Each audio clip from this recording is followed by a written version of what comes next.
Will join me right now, former Supreme Allied Commander of NATO and MSNBC Chief International Analyst, Admiral James Stavridis. I'm glad to have you here, sir. We're going to begin with that call. Here is some of what Benjamin Netanyahu said today about Israel's plans. Here it is. Take a listen. The areas that we've cleared north of Rafah, plenty of areas there, but we are working out a detailed plan to do so. And that's what we've done up to now.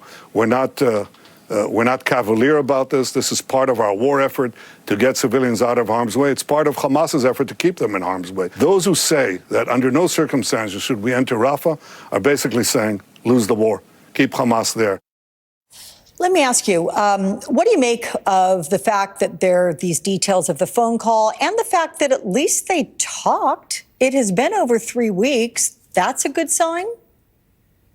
It is always good when we and the Israelis talk. Look, I know the Israeli Defense Forces extremely well. When I was the NATO commander, I was in charge of U.S.-Israeli military-to-military cooperation. I have no doubt the Israelis are doing what they can to relieve the humanitarian crisis in Gaza. But as you well know, Alex, it is now coming across as so disproportionate, the number of deaths of children, the dire straits on the ground. I just think Israel has to be more responsive to that. They have to bias their response toward the humanitarian side. Doesn't mean they're going to lose the war. It doesn't mean we're telling them to quit fighting Hamas, but they have to take more account on the civilian side. I'm certain that's what our president conveyed to Prime Minister Netanyahu. Do you take Benjamin Netanyahu at his word that those people will be safely evacuated? The question is, where could they possibly go? And we remind viewers that air assaults continue. Indeed, it defies the laws of physics. You just can't take 1.2 million people who are crushed into this area in and around Rafah and wave a magic wand and imagine that suddenly they're going to go to some safe zone in what is clearly an enormous combat zone. So Israel has got to walk the walk, not talk the talk on the humanitarian piece of this. Netanyahu said that Israel's goal of toppling Hamas isn't possible without routing the battalions embedded in Rafah. And as you've heard, he claims that those saying Israel shouldn't invade the city are essentially saying Israel should lose the war. Do you agree with him?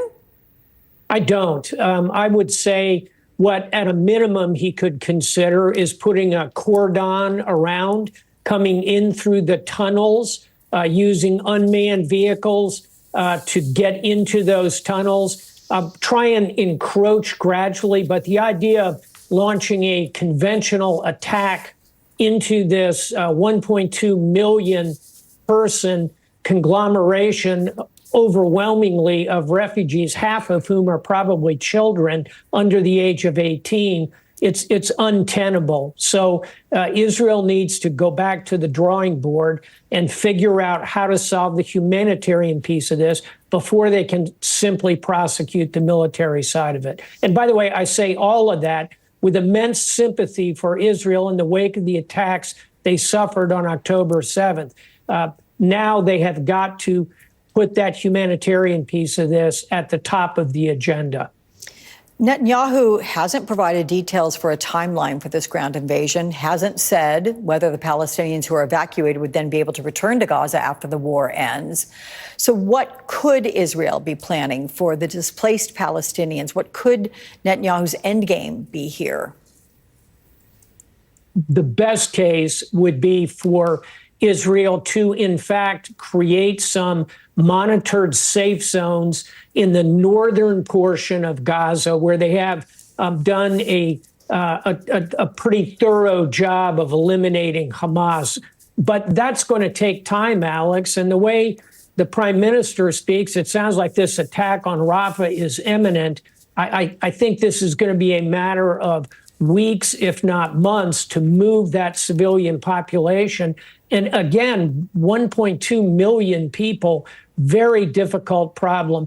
Final thought, look at where it's located. It's down on the Egyptian border. I think another possible course of action here is to redouble efforts to work with Egypt on creating UN-supervised refugee camps across that border. But there's a lot of work that has to be done before Israel can simply go sweeping into Rafah. My colleague, NBC's Matt Bradley, said that if Israel engages in a ground offensive, Egypt might suspend its longtime peace agreement with Israel. How long? 1979 long. We're talking almost half a century. Jimmy Carter was president. What are your thoughts on that? How frightening is that? It's very concerning, and it ought to be very concerning if you're an Israeli.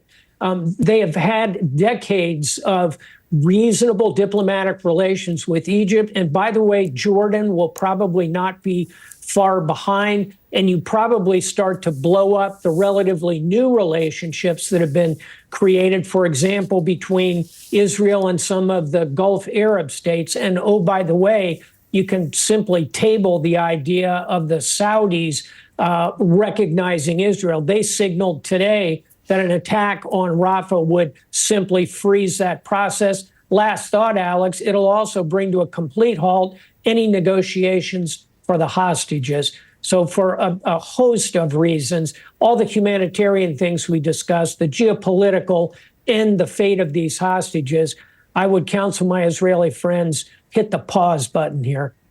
I do have to ask you one question on Donald Trump's NATO comments, Admiral. I mean, these comments obviously doing very little to ease our allies' concerns about whether the U.S. can be depended upon to deliver aid to Ukraine, uphold our commitments to the alliance. The Biden administration is calling these remarks, quote, appalling and unhinged. NATO's chief saying they put American and European soldiers at increased risk. Got to ask you your response to Trump's comments. Do they threaten global stability, even if he's not in office?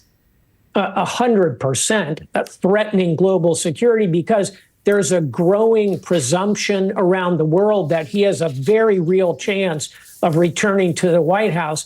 And can we just inject some reality into the conversation here? He talks about NATO as though it's a protection racket, an extortion racket almost, run by the United States. You can hear him saying to Estonia, hey, you've got a nice little country here. It would be terrible if something happened to it.